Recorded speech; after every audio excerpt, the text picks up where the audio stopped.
जिले की हलचल। आकाशवाणी लखनऊ से प्रस्तुत है जिले की हलचल। आज सुनिए जौनपुर और कानपुर देहात जिलों की हलचल। पहले सुनते हैं जौनपुर जिले की हलचल। आलेख और स्वर है राहुल यादव का। जौनपुर पहुंचे नगर विकास एवं ऊर्जा मंत्री ए.के. शर्मा ने अपने प्रभात जनपद जौनपुर भ्रमण के दौरान नारी शक्ति वंदन सम्मेलन और महिला जन आक्रोश मोर्चा में सहभागिता की। नारी शक्ति वंदन सम्मेलन को संबोधित करते हुए प्रभारी मंत्री ने कहा कि प्रधानमंत्री नरेंद्र मोदी महिलाओं के सशक्तिकरण के लिए निरंतर कार्य कर रहे हैं। उन्होंने बेटी बचाओ बेटी पढ़ाओ जैसे अभियान के माध्यम से समाज में नई जागरूकता पैदा की है। मंत्री ने कहा कि महिला आरक्षण बिल को पारित करने का गंभीर प्रयास किया गया था, लेकिन राजनीतिक असहयोग के कारण यह संभव नहीं हो सका। उन्होंने विश्वास जताया कि आने वाले समय में यह बिल अवश्य पारित होगा। महिलाओं की भागीदारी संसद में सुनिश्चित की जाएगी। इसके उपरांत मंत्री ए.के. शर्मा ने महिला जन आक्रोश मार्च में भी शामिल हुए। बड़ी संख्या में महिलाओं ने इसमें सहभागिता कर अपने अधिकारों के प्रति जागरूकता का संदेश दिया। इस अवसर पर उन्होंने कहा कि महिला आरक्षण बिल को लेकर विपक्ष के असहयोगात्मक रवैये के कारण जन सामान्य व्यापक रोष प्राप्त है। उन्होंने कहा कि इस विषय में कड़ी प्रतिक्रिया व्यक्त करते कहा कि महिलाओं के अधिकारों से समझौता किसी भी परिस्थितियों में स्वीकार। उन्होंने आगे कहा कि प्रधानमंत्री नरेंद्र मोदी के नेतृत्व में महिलाओं को आर्थिक और सामाजिक रूप से सशक्त बनाने के लिए अनेक योजनाएं संचालित की जा रही हैं। स्वयं सहायता समूह के माध्यम से महिलाओं को लखपति दीदी और करोड़पति दीदी जैसे लक्ष्य देकर उन्हें आत्मनिर्भर बनाया जा रहा है और जो देश के विकास में महत्वपूर्ण भूमिका निभा रहे हैं। प्रधानमंत्री नरेंद्र मोदी जी की भावनाओं के अनुरूप कहा था कि जब तक महिलाओं को उनका यह अधिकार नहीं मिल जाता है तब तक हम चैन नहीं लेंगे, तब तक हम रुकेंगे नहीं। इसी संकल्प के साथ हम सभी कार्यकर्ता भी माननीय प्रधानमंत्री जी के उस संकल्प में शामिल हैं। जनपद जौनपुर के परेड ग्राउंड में रिक्रूट आरक्षित दीक्षांत परेड समारोह 2025-26 का भव्य आयोजन संपन्न हुआ। इस गौरवशाली अवसर पर कुल 24 टोली के 687 रिक्रूट आरक्षियों ने अपने 9 माह के कठिन प्रशिक्षण के उपरांत शानदार परेड का प्रदर्शन किया। कार्यक्रम के मुख्य अतिथि पुलिस महानिरीक्षक वाराणसी वैभव कृष्णा शामिल हुए। इस समारोह के अंतिम चरण में कुंवर अनुपम सिंह वरिष्ठ पुलिस अधीक्षक जौनपुर द्वारा सभी रिक्रूट आरक्षियों को देश की सेवा के संबंधी संविधान के प्रति निष्ठा और जन सुरक्षा की पद की गोपनीयता की शपथ दिलाई। शपथ ग्रहण के दौरान उपरांत टोलियों ने गौरवपूर्ण तरीके से प्रस्थान किया। इसी क्रम में जनपद जौनपुर में कुल 687 रिक्रूट आरक्षियों ने प्रशिक्षण निर्देशालय द्वारा निर्धारित कार्यक्रम के अनुसार आंतरिक व बाह्य विषयों का प्रशिक्षण पूरा किया। प्रशिक्षण के दौरान शारीरिक दक्षता, कानूनी की जानकारी, आपातकालीन परिस्थितियों में निपटने के लिए क्षमता, हथियार संचालन, ड्रिल और अनुशासन पर विशेष ध्यान दिया गया। उस्तादों ने इंडोर और आउटडोर का बेहद प्रशिक्षण दिया है। इसके अलावा समय समय पर विभिन्न थानों पर और फील्ड ड्यूटीज में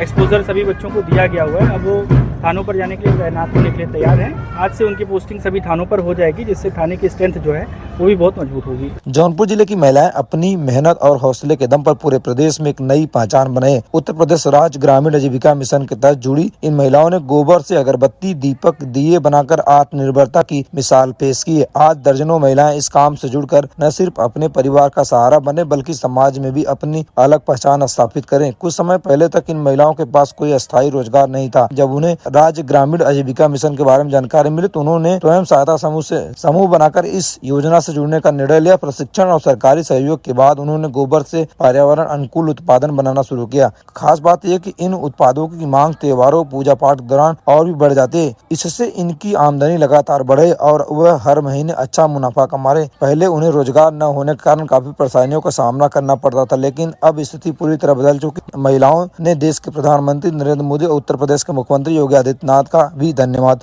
करते हैं। उन्होंने कहा कि सरकार की योजनाएं उन्हें एक नई दिशा और आज वे सम्मान के साथ जीवन जी रहे हैं। जौनपुर में अपनी समस्याओं के समाधान के लिए दूर दराज इलाकों से कलेक्टेड आने वाली फरियादियों को अब चिलचिलाती धूप या बारिश में खड़े होकर अपनी बारी का इंतजार नहीं करना पड़ेगा। जिला प्रशासन ने कलेक्टर परिसर में फरियादियों के लिए एक आधुनिक और आरामदायक प्रतीक्षाशाला कक्ष निर्माण के लिए स्वीकृति दे दी। इस परियोजना पर कुल 20.47 लाख रुपए की खर्च किए जाएंगे। जिला मुख्यालय स्थित कलेक्टर परिसर में हर दिन औसतन 3000 से ज्यादा लोग जन सुनवाई और अन्य सरकारी कार्यों के लिए आते हैं। वर्तमान में बैठने का समुचित व्यवस्था न होने के कारण बुजुर्गों और महिलाओं को काफी असुविधाएं होती थी। क्रिटिकल गैस योजना के अंतर्गत बनने वाले इस प्रशिक्षण में पर्याप्त कुर्सियां, पंखे, पेयजल, उत्तम व्यवस्था होगी जो लोगों की मौसम की मार से बचाएगी। जिला प्रशासन की ओर से 20,47,500 रुपए बजट मंजूरी मिलते ही निर्माण कार्य प्रक्रिया शुरू कर दी गई। यह प्रतीक्षाशाला विशेष रूप से उन ग्रामीणों के लिए वरदान साबित होगा जो लंबी दूरी तय कर अपनी शिकायतों को लेकर मुख्यालय आते हैं। अधिकारियों को मानना है कि इस नई सुविधा से कलेक्ट्रेट में जनसुनवाई का माहौल और व्यवस्थित और सुविधाजनक हो जाएगा। वाराणसी से लेकर लखनऊ के बीच सफर अब आसान होने जा रहा है। राष्ट्रीय राजमार्ग प्राधिकरण यानी राष्ट्रीय राजमार्ग प्राधिकरण इन पूरे रूट के सकरे बाजार में फ्लाईओवर के बाईपास बनाने की योजना तैयार कर ली है। करीब 300 किलोमीटर लंबे NH 56 पर कई ऐसे बाजार हैं जहां दिन भर भारी भीड़ के कारण जाम की स्थिति बनी रहती है। यही वजह है कि वाहनों की रफ्तार धीमी हो जाती है। यात्रियों के लिए कई बार 4 से 5 घंटों तक अतिरिक्त समय लग जाता है। इस समस्या को दूर करने के लिए NHAI ने बड़े स्तर पर सर्वे कराने का निर्णय लिया और सर्वे की जिम्मेदारी धू कंस्ट्रक्शन कंपनी को सौंपी गई। सर्वे रिपोर्ट के आधार पर जहां आवश्यकता होगी वहां पर फ्लाईओवर और बाईपास बनाए जाएंगे। जौनपुर जिले की हलचल के बाद आइए सुनते हैं कानपुर देहात जिले की हलचल। आलेख और स्वर है देवेश सिंह का। कानपुर देहात में भीषण गर्मी का दौर जारी है। 27-28 अप्रैल के आसपास के आंकड़ों के अनुसार यहां का अधिकतम तापमान 40 डिग्री सेल्सियस के ऊपर और कुछ स्थानों पे 44 डिग्री से 45 डिग्री तक दर्ज किया गया है, जिससे क्षेत्र में हीट वेव लू की स्थिति बनी हुई है। मौसम विभाग के अनुसार अधिकतर तापमान 45 डिग्री सेल्सियस के करीब दर्ज किया गया। हवा की रफ्तार 10 किलोमीटर प्रति घंटा रही। गर्मी के कारण लोग केवल आवश्यक कार्य के लिए ही घरों से बाहर निकल रहे हैं। इसका सीधा असर बाजारों की रौनक और ऑटो चालकों की आय पर भी पड़ रहा है। जनपद कानपुर देहात में 25 से 27-28 अप्रैल 2026 तक होम गार्ड एनरोलमेंट की परीक्षा कड़ी सुरक्षा और पारदर्शिता के साथ सुचारू रूप से संपन्न हुई। जिलाधिकारी कपिल सिंह और पुलिस अधीक्षक श्रद्धा नरेन पांडे ने सक्रिय रूप से परीक्षा केंद्रों का निरीक्षण किया और नकल विहीन परीक्षा सुनिश्चित करने के निर्देश दिए। जनपद में कुल 6 परीक्षा केंद्रों पर परीक्षा आयोजित हुई। प्रत्येक पाली में लगभग 4448 परीक्षार्थी के शामिल होने की व्यवस्थाएं की गयी थी। जनपद कानपुर देहात में भाजपा द्वारा हिंदी भवन में जन आक्रोश महिला सम्मेलन का आयोजन किया गया। कार्यक्रम का शुभारंभ कैबिनेट मंत्री संजय निषाद, जिला अध्यक्ष रेणुका सचान तथा राज्य मंत्री प्रतिभा शुक्ला ने महापुरुषों के चित्र पर पुष्प अर्पित कर किया।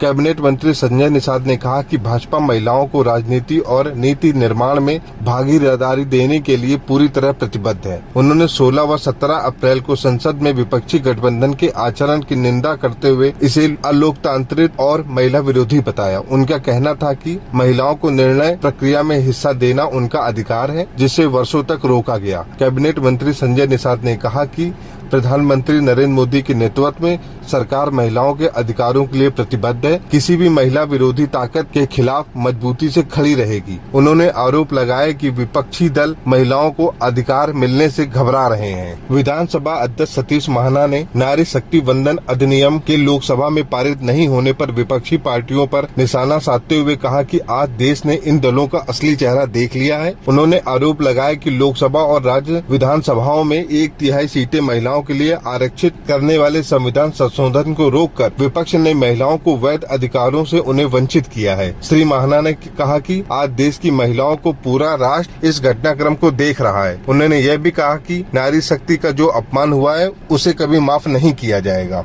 जनपद कानपुर देहात की तहसील डेरापुर में सामुदायिक स्वास्थ्य केंद्र डेरापुर के गांव कुढ़ावल और उलरापुर को टीबी मुक्त घोषित किया गया है।